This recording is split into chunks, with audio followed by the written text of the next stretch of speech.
I had no plans tonight. Not that I ever did much on weeknights, except drift through whatever part-time shifts or errands filled the gaps between classes. But standing in the fluorescent hum of the hotel lobby, wiping a smudge off the front desk counter, I felt something shift the moment she walked in. Her smile hit me first, warm, knowing, like she had a secret the rest of the world wasn't allowed to touch. Clara, the hotel manager's stepmother, mid-40s, with eyes that somehow carried years of both laughter and caution. She moved past the counter with effortless grace, clipboard tucked under one arm, heels clicking softly against the tile. She glanced at me, really looked at me, and I felt a strange tug, as though the universe had decided I needed to notice her tonight. I had no plans tonight, I muttered under my breath, not realizing she'd caught the words. Her lips curved, just slightly, enough that my chest tightened. "Now you do," she said, almost teasing, almost serious, and paused long enough for her gaze to linger. An invitation, though to what? I couldn't tell. I kept my hands busy, straightening a stack of brochures, though I wanted to look at her. The air between us thickened in the kind of quiet that almost feels loud. She moved with a certainty that made my own fidgeting feel childish, but not in a cruel way. More like I was a spark that hadn't quite found its flame. There was a small kindness in the way she leaned over to pick up a dropped pen, offering it to me with that same easy smile. "Here," she said. Her fingers brushed mine just for a second, too short to count, too deliberate to ignore. My palm tingled afterward, and I found myself staring at the counter long after she'd turned away, replaying it. She spoke to the receptionist behind the desk, but I only caught fragments. Her voice rich, calm, but carrying a subtle command, the kind that makes people listen without feeling bossed around. Watching her navigate the space, small gestures of reassurance, nods of approval, I realized she moved through the world like she belonged in every corner of it, and I was just trying not to stumble into her orbit. A bell jingled, pulling us both toward the lobby door where another guest had arrived. Our eyes met again in that fraction of a second that lasts a heartbeat too long. She tilted her head, a small smirk tugging at the corner of her mouth, like she knew I was caught and maybe liked it. My stomach did something unidentifiable, somewhere between nervousness and anticipation. I cleared my throat, pretending to check the lobby schedule, but my eyes kept finding her. Even from a distance, she radiated a quiet confidence that made the air around her feel different, warmer, heavier, electric in the way only some people can make a room feel without even trying. And then she was gone, walking down the corridor, clipboard tapping lightly against her side. But the memory of her smile, the way she said, "Now you do," lingered behind me, echoing louder than any thought I could have tried to quiet. I found myself wondering, what had I just agreed to? And somehow, the thought didn't scare me.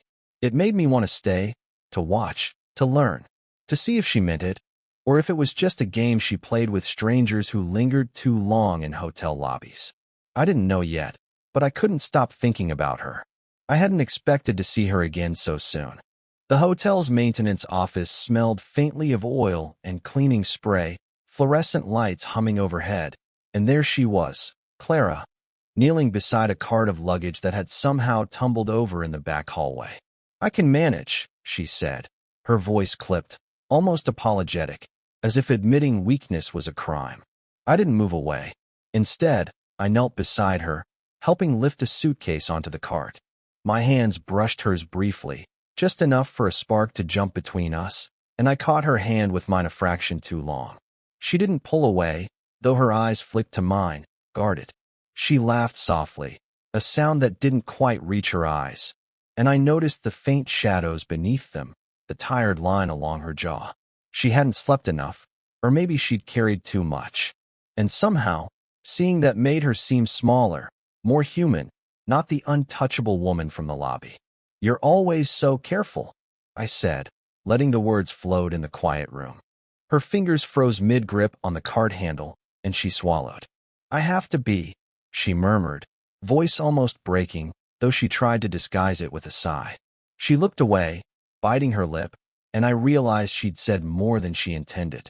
I wanted to ask what she meant, to offer reassurance, but I stayed silent, watching instead. The small flex of her hand, the way her shoulders slumped slightly when she thought no one was looking, it was enough. Enough to make me notice, to care quietly, secretly, without pressing. A bead of sweat slid down her temple as she straightened, tucking a stray lock of hair behind her ear. I almost reached out, almost touched the fine line of her jaw, but I stopped. Some instincts are louder than others, and this one was telling me patience mattered more than boldness.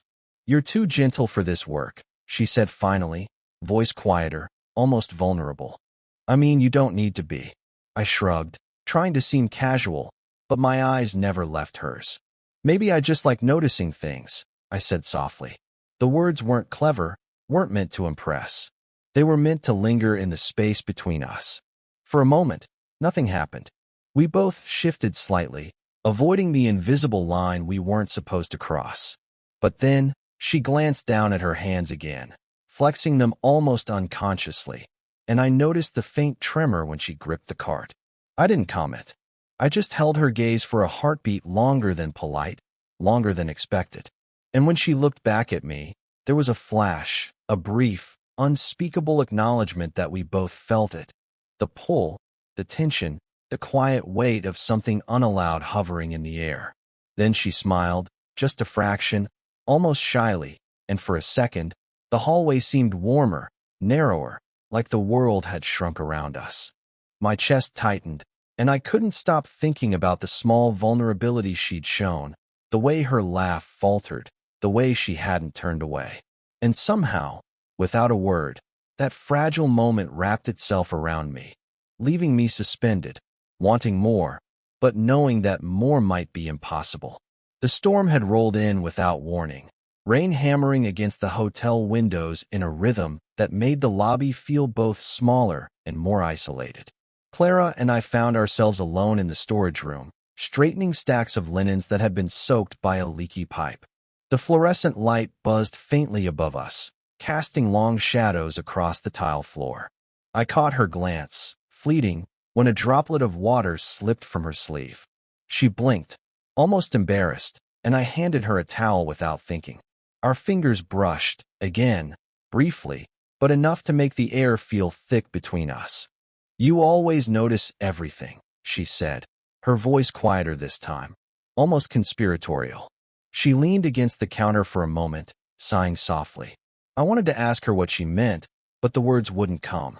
She looked tired, more than tired, like she carried a load she didn't want to show anyone. I studied the slight tension in her shoulders, the way her jaw tightened when she smiled politely at me. I wanted to reach out, to smooth away the invisible weight, but I restrained myself. The silence stretched, only broken by the rain. I wanted to speak, to say something meaningful, but all I managed was, "You don't have to do this alone."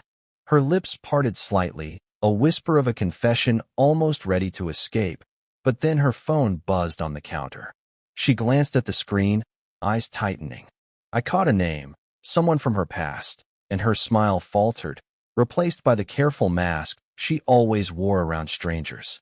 "Duty calls," she said, shaking her head and stepping back. The moment evaporated, leaving a ghost of what could have been. My chest ached with restraint. I wanted to pull her close, to say something that would make all the confusion and longing stop, but I stayed frozen. Her hand lingered near mine as she moved past me, just a fraction too long, and I felt it, an almost, a possibility hovering between us. I imagined leaning closer, hearing her sigh, feeling her shoulder brush mine. But then reality intruded.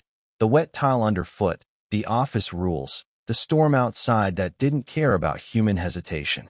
Instead, I let her pass, trying to convince myself that it was nothing, that the electricity between us was just imagination.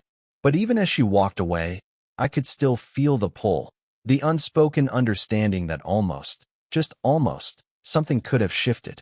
I watched her disappear down the hall, her figure swallowed by the shadows, and realized I would replay that near touch, that unsaid confession, again and again.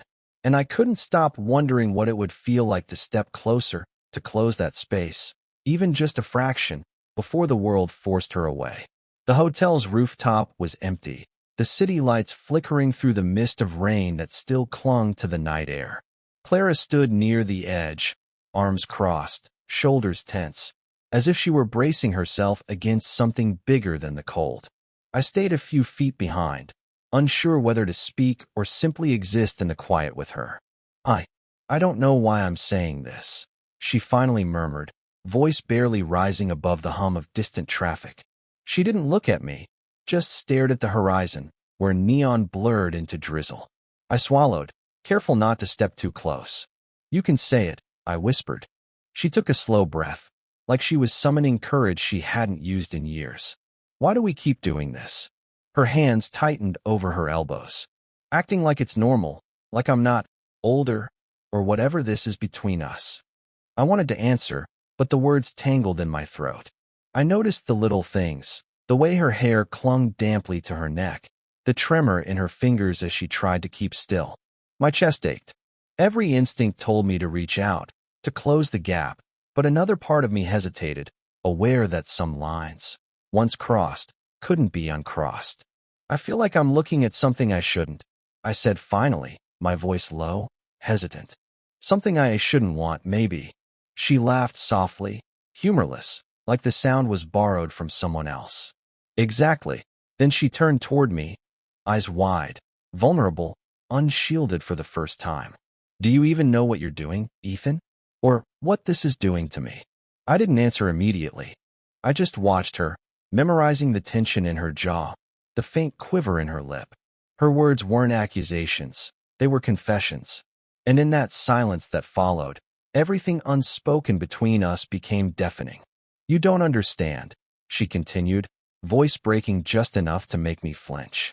I can't pretend anymore. Not that I ever really could. She looked away, blinking rapidly, as if holding back tears. I wanted to tell her I understood, that I didn't expect anything, that I just wanted to be there for her in this moment. But any words felt hollow. Instead, I took a slow step closer, careful, as if proximity alone could convey what I couldn't say aloud. For a long time, we stood like that, two people caught between desire, fear, and confusion, watching rain streak across the city lights. Every heartbeat sounded impossibly loud. Every breath felt fragile. And then she whispered, almost to herself, almost as if confessing to the empty night. I don't know if I can do this, if I can even want it. Her voice lingered after she spoke, a fragile thread pulled taut between us. I wanted to tell her it was okay, that it didn't have to be decided tonight, that nothing had to change, but somehow, even saying nothing felt like failing her. And for the first time, I realized the gravity of it all, that whatever this was between us, it had already started to break something neither of us could fix. The hotel lounge was quiet, late evening, the soft hum of the coffee machine and the occasional clink of cups filling the space. Clara sat across from me, fingers wrapped around a steaming mug, eyes distant. I noticed the faint tremor in her hands, the way her shoulders hunched slightly, as if carrying something heavy. I haven't told anyone this in years, she said, voice low, almost careful. About my husband. How he left. She exhaled slowly, like the words themselves were pulling something from her chest. Not just left, erased me. Like I'd never existed. I didn't move, didn't speak, but I felt my stomach twist. My mind searched for words, but the ones that mattered weren't for me to say. I simply let her speak. I was so angry, she continued, eyes glistening but refusing to meet mine. Angry at him, at myself, at the world. And then, her voice faltered. Then I realized I'd spent so much time holding on to him. I forgot how to want anything else. I reached across the table, lightly brushing my fingers against hers. She flinched but didn't pull away. I see you, I said softly, not meaning just in the physical sense, but all of her, the exhaustion, the regrets, the quiet strength she tried to hide. She let out a short laugh, bitter and soft, shaking her head. You're too young to understand. Maybe, I said, but I know what it's like to lose someone before you've even started. To want something you can't have. Her eyes finally met mine, raw and searching. The vulnerability there made my chest tighten. I noticed a faint scar along her wrist, small, almost invisible, like a secret she carried and didn't offer lightly. And for the first time, it felt like she was offering it, offering herself, even in pieces. She looked down at the mug, tracing the rim absent-mindedly. "I keep old letters," she murmured. "From him, ones I never threw away. I was going to burn them, I swear. But tonight," her fingers lingered over her purse. "I wanted to see if I could finally let go." Curiosity and fear coiled together as she opened the flap, extracting a folded envelope yellowed at the edges. She handed it to me.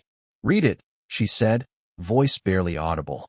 I unfolded the paper, scanning the familiar, elegant handwriting.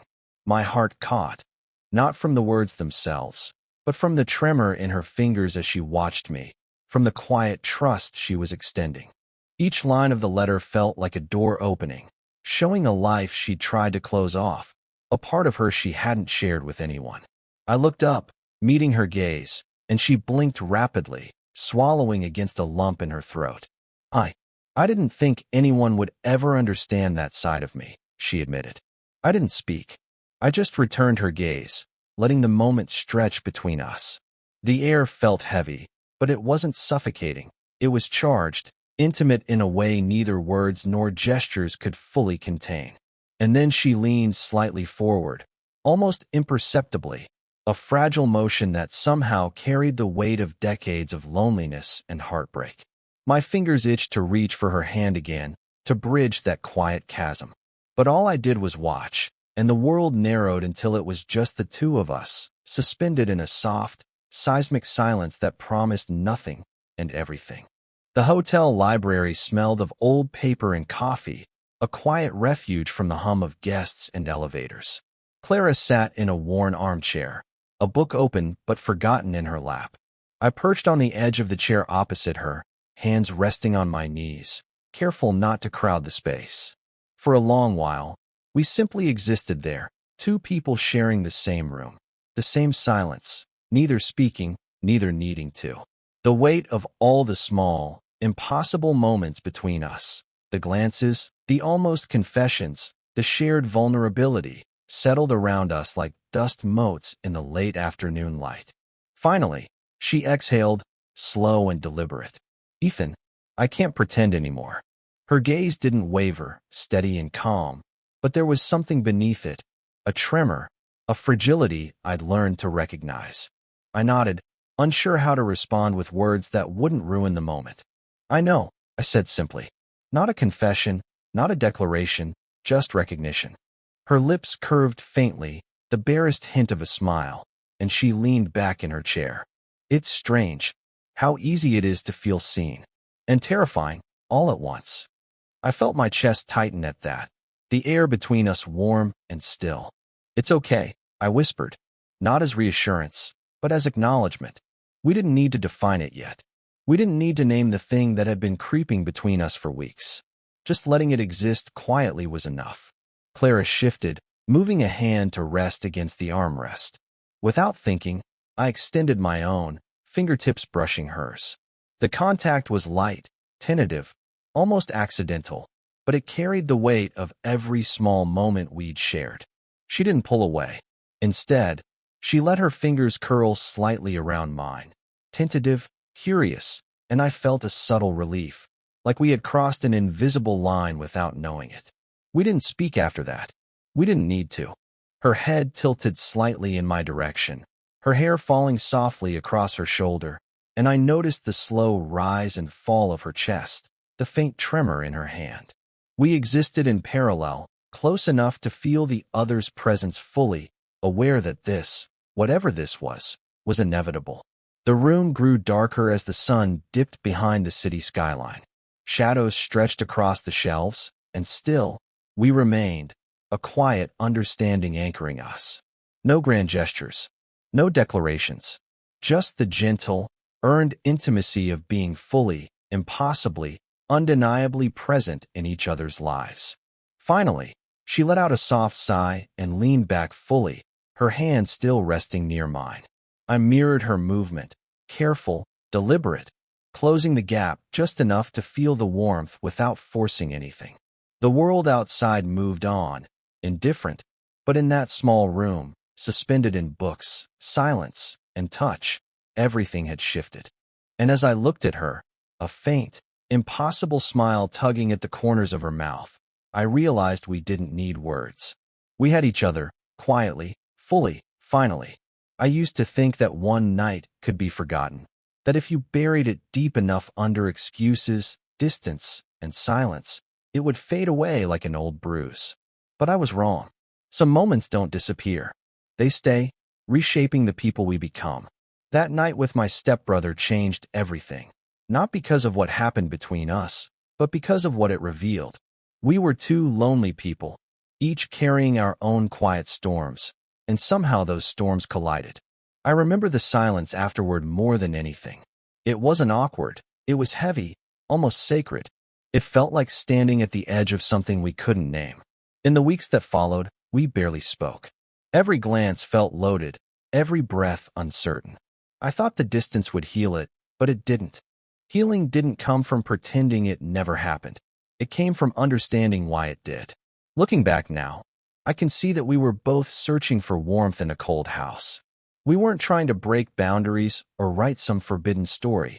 We were just trying to feel seen, if only for a moment. That realization softened something inside me. It made me less judgmental, more human. He changed too. The guilt that once shadowed his face gave way to quiet kindness. He started checking in more, not in the same way, not out of obligation, but with genuine care. He stopped running from himself. And maybe that's what love, in its truest form, is supposed to do. Teach you how to see someone without needing to own them. Over time, the ache turned into understanding. The memory stopped feeling like a wound and started feeling like a lesson. A reminder that connection isn't always clean or comfortable. Sometimes it's messy and raw and hard to explain. But it still matters, because it teaches you where your edges are and where someone else's begin. We don't talk about that night anymore. We don't need to. The silence between us now isn't heavy. It's peaceful. It carries respect, forgiveness, and something softer that doesn't need a name. I've learned that love doesn't always look like romance. Sometimes it's just the courage to forgive yourself and the person who once saw you at your most vulnerable. It's learning to let the past exist without letting it define you. When I think about him now, I don't feel shame or regret. I just feel gratitude for the lesson, for the growth, for the quiet reminder that every soul we meet leaves a mark, whether we're ready for it or not. And maybe that's all any of us are really trying to do, to learn, to heal, to love better next time. Sparkles, if this story made you feel something, let me know in the comments. Would you want more stories like this?